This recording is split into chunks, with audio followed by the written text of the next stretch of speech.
কোন ধরনের প্রযুক্তি করা হয়, জিহাদ করা হবে।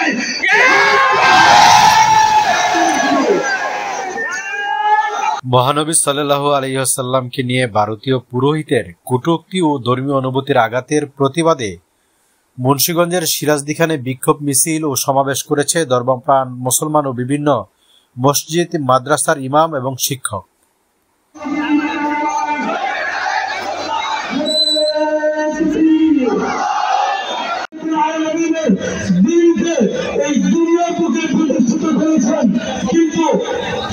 শুক্রবার দুপুর 2:30টার দিকে সিরাজদিখান বাজারের বিভিন্ন সড়কে বিক্ষোভ মিছিল করেন তারা। পরে শিকদার শপিং কমপ্লেক্সের সামনে গিয়ে সংক্ষিপ্ত বক্তব্য রাখেন। বক্তারা ভারতের বিজেপি সরকারের বিধায়ক নীতেশ নারায়ণ রানে ও উগ্র হিন্দু পণ্ডিত রামগিরি মহারাজের দৃষ্টান্তমূলক শাস্তি দাবি করেন।